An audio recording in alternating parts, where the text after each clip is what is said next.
যেই ঘরের ভিতরে কোরআনের তিলাওয়াত হয় ওই ঘরের ভিতরে আল্লাহর পক্ষ থেকে রহমত নাজিল হয়। যেই সমাজের ভিতরে মাদ্রাসা থাকে রে যুবক, ওই সমাজে রহমত নাজিল হয়। যেই দেশের মধ্যে উলামায়ে কেরাম হাফেজে কোরআনের কদর হয়, এই দেশে আল্লাহর পক্ষ থেকে রহমত নাজিল হয়। যেরকম সুবহানাল্লাহ, আরেকটু যেরকম সুবহানাল্লাহ। তাহলে কোরআন হলো চুম্বক, কোরআন হলো চুম্বক। কই কিসের চুম্বক? রহমত টেনে আনার চুম্বক। ঘরের ভিতরে যদি কোরআনের তিলাওয়াত হয়, এই ঘরে রহমত নাজিল হয়।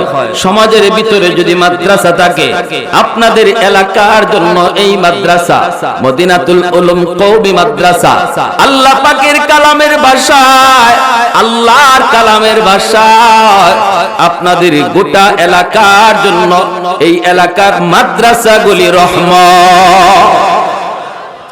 আরে আল্লাহর গোলাম, যেখানে রহমত নাজিল হয় ওখানে গজব আয় না।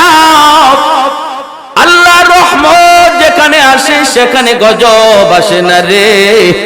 যেখানে রহমত থাকে না সেখানে গজব আসে, রহমত যেখানে আসে সেখানে গজব আসে না। রহমত যেখানে থাকে না সেখানে গজব নেমে আসে। তাহলে মাদ্রাসা হলো আমার আপনার জন্য গজব থেকে ফিরানোর একটা ঢাল, ঠিক কিনা জোরে বলেন?